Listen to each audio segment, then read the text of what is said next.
हमारे पास उसके लिए इनफ नॉलेज नहीं होता है। हम अपने इमोशंस को कंट्रोल नहीं कर पाते और अक्सर गलत डिसीजन ले लेते हैं, या फिर हम अपने जॉब, फैमिली और पर्सनल लाइफ में इतने बिजी हैं कि हमें स्टॉक मार्केट चेक करने का टाइम ही नहीं मिलता।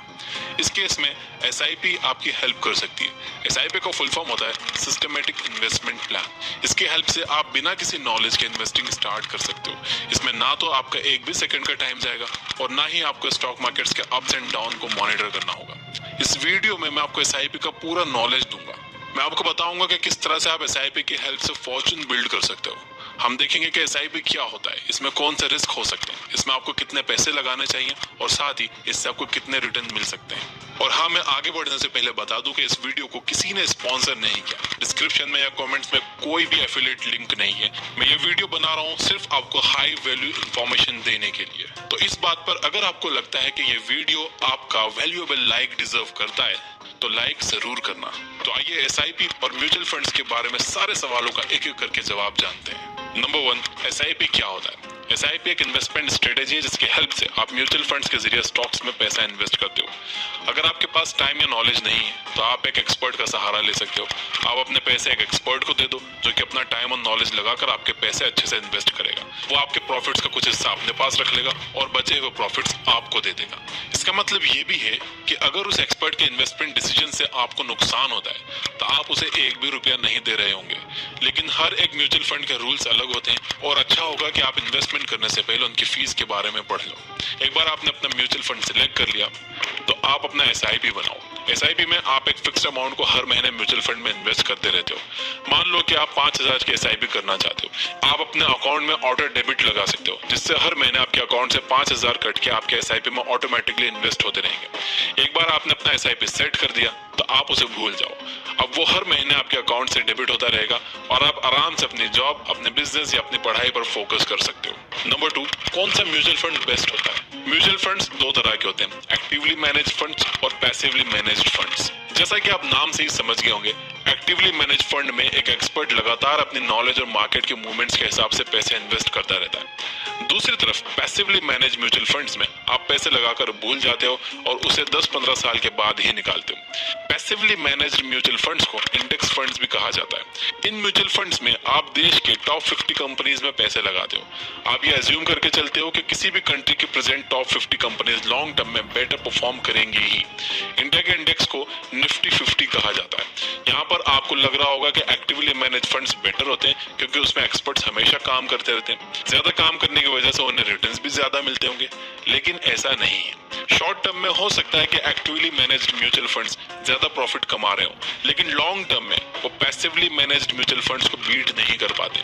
एक स्टडी में पाया गया है कि पिछले 20 सालों में 85% actively managed mutual funds index funds को बीट नहीं कर पाए। इसका मतलब ये है कि अगर आप इंडिया के टॉप 50 कंपनीज में पैसा लगाकर उसे 20 साल के लिए छोड़ दो और दूसरी तरफ एक्टिवली मैनेज्ड म्यूचुअल फंड में 20 साल के लिए पैसा लगाते रहो तो इसके चांसेस बहुत हाई हैं कि आपको फर्स्ट केस सिनेरियो में ज्यादा प्रॉफिट्स मिलेंगे। सिर्फ 15% एक्टिवली मैनेज्ड म्यूचुअल फंड्स ही इंडेक्स को बीट कर पाते हैं, लेकिन ये 15% भी नेक्स्ट 20 साल में इंडेक्स को बीट कर पाएंगे या नहीं इसकी कोई गारंटी नहीं है। इनफैक्ट वॉरेन बफेट खुद कहते हैं कि अगर उन्हें अपनी इन्वेस्टिंग जर्नी फिर से स्टार्ट करनी होगी तो वो इंडेक्स फंड्स के साथ ही करेंगे। नंबर 3, एसआईपी की हेल्प से आपको कितने रिटर्न्स मिल सकते हैं? आपको कितने % का रिटर्न मिलेगा ये 3 मेन फैक्टर्स पर डिपेंड करता है। ए, आप कितने रुपए मार्केट में लगाते हो? आप जितने ज्यादा पैसे मार्केट में लगाओगे आपको उतने ज्यादा रिटर्न्स मिलेंगे। बी, आप कितने टाइम तक पैसे मार्केट में लगाते हो? एक बार पैसा लगाकर उसे एक हफ्ते में ही निकाल लेने से आपको कोई खास रिटर्न नहीं मिलने वाले। दूसरी तरफ अगर आप 20 साल तक हर महीने अपने एसआईपी भरते रहते हो तो आपको अच्छे खासे रिटर्न्स मिल सकते हैं। सी, मार्केट की कंडीशंस कैसी है? अनफॉर्चुनेटली इसे कंट्रोल करने के लिए आप कुछ भी नहीं कर सकते। आपके कंट्रोल में यह है कि आप कितने पैसे लगाते हो और कितने टाइम तक लगाते हो और किस फंड में लगाते हो। अगर ये तीनों चीजें अच्छी हैं तो आपके रिस्क काफी हद तक कम हो जाते हैं, लेकिन वो जीरो नहीं होते। मार्केट कंडीशंस हमेशा फ्लक्चुएट करती रहती है और इस वजह से आप जो भी पैसे लगाओगे उसे खोने का एक रिस्क हमेशा बना रहेगा। लेकिन अगर आप लॉन्ग टर्म तक एसआईपी में इन्वेस्ट करते रहते हो तो आपका रिस्क नियर टू जीरो हो जाता है। अब मान लो कि आप 5,000 के SIP करते हो और आपको हर साल 12% के रिटर्न्स मिलते हैं, तो ऐसे में 20 साल के बाद आपको कितने रिटर्न्स मिलेंगे? इसे कैलकुलेट करने के लिए आप SIP कैलकुलेटर यूज कर सकते हो। गूगल पर जाकर इसको सर्च कर लो, आपको ये आसानी से मिल जाएगा। अगर मैं हर महीने 5,000 रुपए SIP के थ्रू इन्वेस्ट करता रहूंगा तो 20 साल के बाद मैं 12 लाख तक इन्वेस्ट कर चुका हूँ। इस पर मुझे टोटल रिटर्न्स लगभग 38 लाख रुपए के मिलेंगे। इसका मतलब है मेरे 12 लाख का अमाउंट बढ़कर 50 लाख हो चुका होगा। अब आइए इन सारी वैल्यूज को हम सिर्फ 20% इंक्रीज कर देते हैं। मान लो कि आप 5,000 की जगह 6,000 हर महीने इन्वेस्ट करते हो। मान लो कि आप 20 साल के लिए नहीं बल्कि 24 साल के लिए पैसे लगाते हो, और मान लो कि रिटर्न्स आपको फिर भी 12% ही मिल रहे हैं, क्योंकि ये मार्केट कंडीशंस पर डिपेंड करता है और इसे कंट्रोल करने के लिए हम कुछ नहीं कर सकते।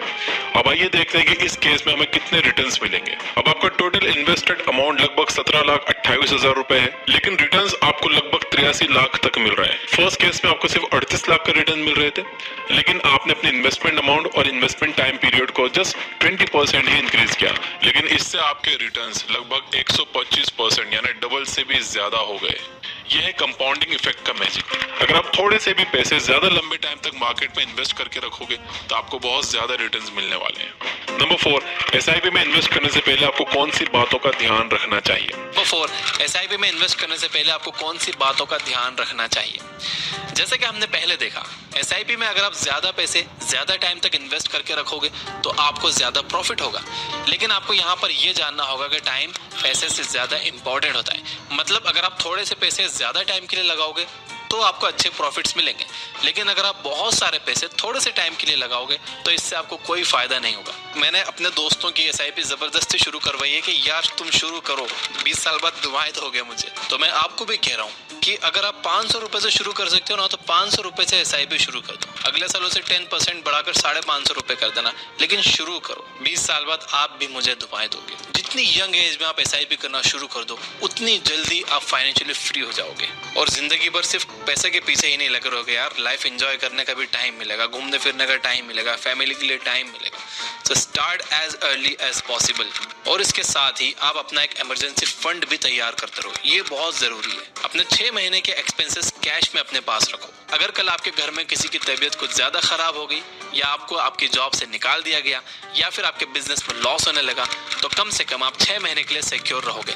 ऐसे में आपको मार्केट से पैसे निकालने की जरूरत नहीं होगी और किसी से उधार मांगने की भी जरूरत नहीं पड़ेगी। अगर आप अपने सारे पैसे लगा दोगे और कल को आपको जरूरत पड़ी तो आप मार्केट से पैसे फिर से निकाल लोगे। इससे हो सकता है कि आपको लॉस ही हो। दूसरा ये कि आप रिस्क को समझकर ही पैसे इन्वेस्ट करो। रिस्क लेने में कोई स्मार्टनेस नहीं है, इसमें कोई बहादुरी की बात नहीं है। रिस्क बेवकूफ लोग लेते हैं, स्मार्ट इन्वेस्टर्स कैलकुलेटेड रिस्क लेते हैं। उन्हें यह पता होता है कि अगर उनका लॉस होगा तो सिर्फ 100 रुपए का होगा, लेकिन प्रॉफिट होगा तो 1000 का होगा। इसलिए आप किसी भी म्यूचुअल फंड में इन्वेस्ट करने से पहले उसके पोर्टफोलियो में जाकर ये देख लो कि वो कौन सी कंपनीज में पैसे लगा रहे हैं, आप उन कंपनीज पर ट्रस्ट करते हो या नहीं, वो कितनी फीस ले रही है और उस म्यूचुअल फंड के मैनेजर का ट्रैक रिकॉर्ड कैसा रहा है। Number 5, lump sum versus SIP। हमने अभी सारे एग्जांपल्स में देखा कि अगर आप 5,000 हर महीने 20 साल तक इन्वेस्ट करोगे तो आप टोटल 12 लाख इन्वेस्ट करोगे। मान लो कि आपके पास इस टाइम 12 लाख रुपए कैश में या बैंक में पड़े हुए हैं, तो क्या फिर भी आपको हर महीने 5,000 ही इन्वेस्ट करने चाहिए, या फिर आपको एक साथ सारे पैसे मार्केट में लगा देने चाहिए? सारे पैसों को एक साथ लगाने वाली स्ट्रेटेजी को लमसम इन्वेस्टमेंट कहते हैं। इस स्ट्रेटेजी से आपको तभी प्रॉफिट हो सकता है जब मार्केट ओवरली अंडर वैल्यूड हो। अगर इकोनॉमिक क्रैश कर रही है, जैसे कि 2020 के कोविड लॉकडाउन में हुआ था, तब सारी अच्छी कंपनीज 50% से ज्यादा पर ड्रॉप कर गई थी, तब लमसम इन्वेस्टमेंट करने का अच्छा टाइम था। मैंने भी किए थे और बहुत अच्छे रिटर्न्स बनाए। प्रॉब्लम यह है कि अब ऐसा मौका नेक्स्ट टाइम कब आएगा कोई नहीं बता सकता, और अगर आप मार्केट के ओवर वैल्यूड होने पर सारे पैसे इन्वेस्ट करोगे तो आपको लॉस ही होगा। दूसरी तरफ हर महीने 5,000 इन्वेस्ट करने से आप मार्केट में कंटिन्यूअसली पैसे लगा रहे हो। इस महीने मार्केट ऊपर गया तो आपने 5,000 लगाए, आपको कम यूनिट्स मिली।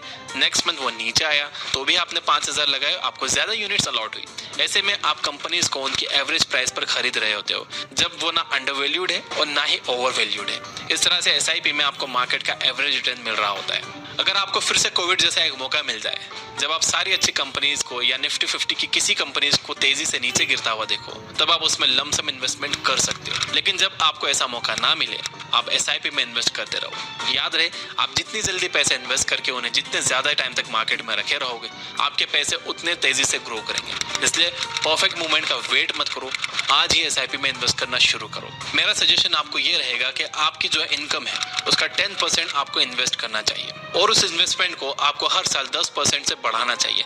यानी अगर आप हर महीने अभी 1000 रुपए इन्वेस्ट कर रहे हो एसआईपी में, तो आपको अगले साल से उसे 1100 रुपए कर देना चाहिए। ऐसे में आपका इन्वेस्टेड अमाउंट भी बढ़ता जाएगा और जितने लंबे टाइम तक आप टिकोगे उतना बड़ा रिटर्न भी मिलेगा। तो अगर ये आपको